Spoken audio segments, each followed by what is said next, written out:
Você já imaginou se o espírito mais condenado da história cristã pudesse ter voltado para a Terra para se redimir por meio de coragem, fé e sacrifício?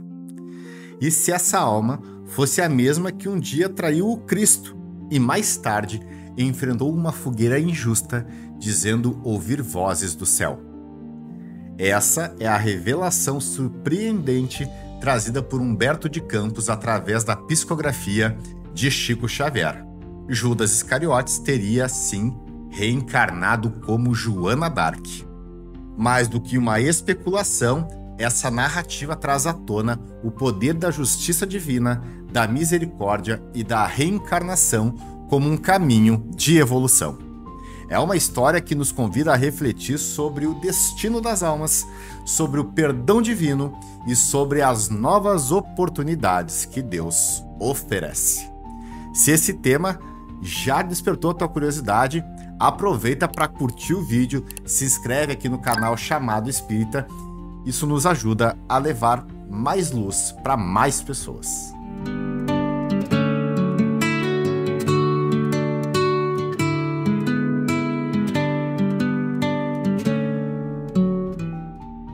A dor da traição.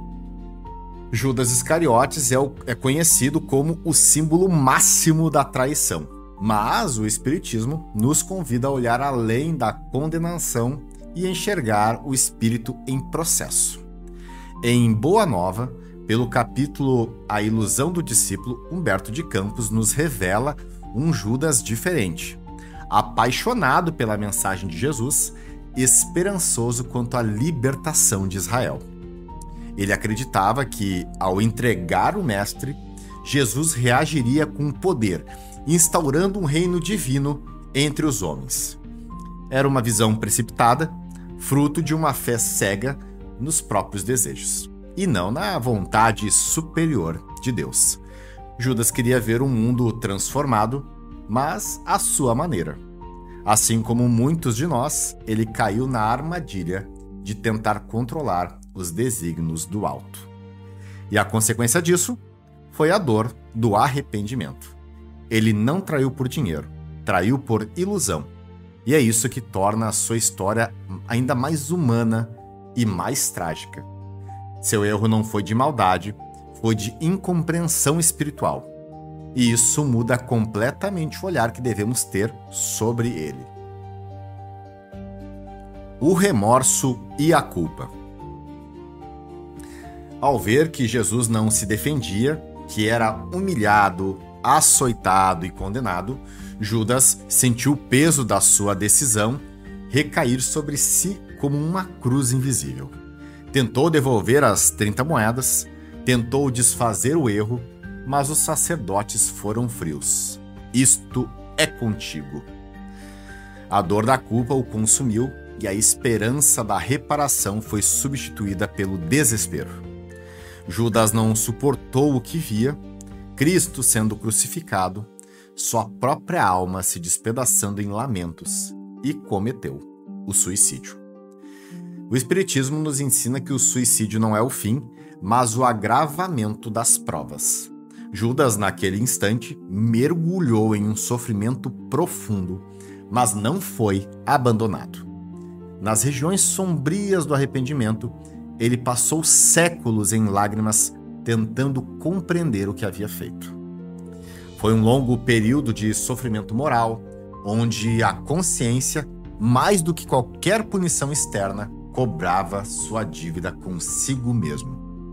Mas, mesmo ali, a mão de Jesus não deixou de alcançá-lo. O encontro com Jesus após a morte. Segundo o relato poético de Maria Dolores no livro Coração e Vida, o Cristo não ignorou o sofrimento de Judas. Jesus, em sua infinita misericórdia, desceu espiritualmente até os vales do remorso e ficou ao lado do espírito caído por 3 dias. 3 dias em silêncio, compaixão e luz, até que Judas conseguisse, mesmo em lágrimas, levantar os olhos para o perdão. Somente após essa assistência fraterna é que Jesus apareceu para Maria Madalena como descreve o Evangelho de João. Esse gesto mostra o amor absoluto de Cristo, que socorre antes os que mais sofrem, antes mesmo de se mostrar glorificado aos que creram. Judas foi o primeiro a receber o consolo, não por merecimento, mas por necessidade. Isso nos mostra que Jesus não socorre os mais perfeitos, socorre os mais feridos. E ali começava o processo de redenção de um espírito que buscaria um dia sua reconciliação com a própria consciência. Joana d'Arc, a missão redentora. Passaram-se séculos e o espírito de Judas, ainda em aprendizado, teria voltado à Terra numa nova missão de reparação, agora como Joana d'Arc. Segundo Humberto de Campos, o livro Crônicas do Além-Túmulo, psicografado por Chico Xavier, a heroína francesa seria a reencarnação daquele apóstolo arrependido. Joana nasceu em 1412, em Domremy, no interior da França, durante a longa e sangrenta Guerra dos 100 Anos entre França e Inglaterra. O povo vivia em sofrimento e o país estava dividido. Desde jovem, Joana dizia ouvir vozes espirituais, que ela identificava como santos e mensageiros divinos, pedindo que cumprisse uma missão: libertar a França e conduzir Carlos, o Delfim, à coroação como rei legítimo. Na época, Delfim era título do herdeiro da coroa francesa, mas Carlos ainda não era reconhecido oficialmente como rei. Joana acreditava que levá-lo à coroação na cidade sagrada de Reims era parte de um plano espiritual maior. Então, com apenas 17 anos, ela inspirou soldados endurecidos, liderou batalhas decisivas e se tornou símbolo de fé e bravura. Mas sua jornada culminaria no martírio. Foi capturada, julgada por um tribunal religioso, manipulado politicamente e condenada à fogueira como herege. O mesmo espírito que havia entregado Cristo, agora era ele quem seria entregue. Olha a ironia. A fogueira que consumiu seu corpo não foi castigo, mas libertação. Um reflexo da culpa passada sendo purificada pela coragem presente. Joana não foi apenas um mártir, mas um espírito em busca de libertação.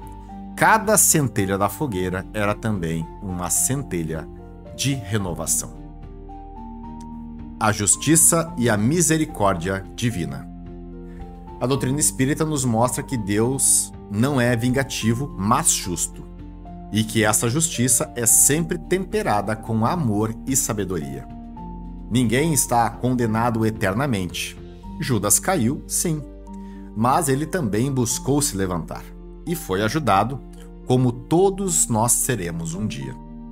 O Livro dos Espíritos, na questão 1009, ensina, abre aspas, o arrependimento é o primeiro passo para a regeneração, mas o arrependimento não basta, são necessárias a expiação e a reparação, fecha aspas. Joana d'Arc representou exatamente isso, uma reparação em forma de vida, um testemunho de coragem de quem aceita suas provas e não desiste de crescer. A justiça de Deus educa, mas não exclui, corrige, mas não destrói, levanta, mesmo quando a alma já não acredita que pode andar. O que era escuridão para Judas tornou-se luz para Joana d'Arc. E essa é a maior prova de que o Evangelho é um convite à reconstrução espiritual e não à condenação eterna.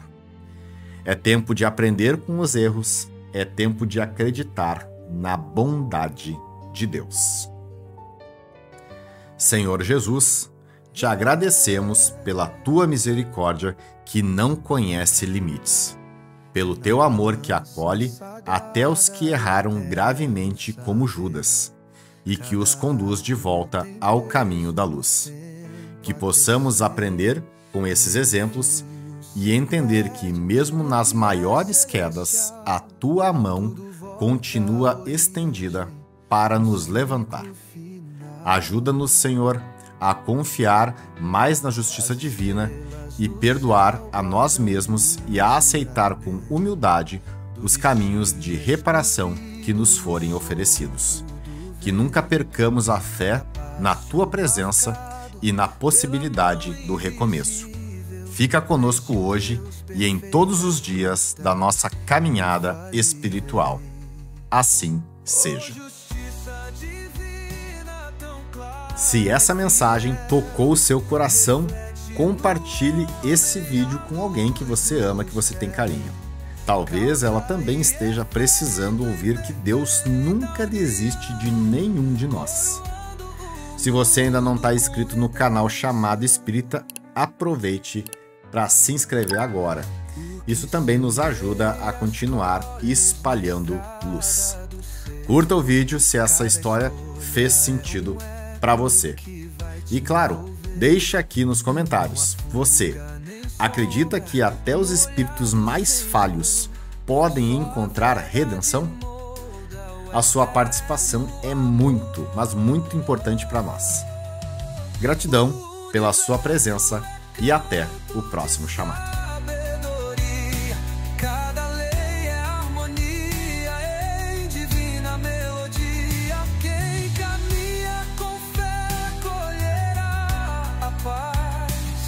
Sob as leis eternas que Deus nos traz.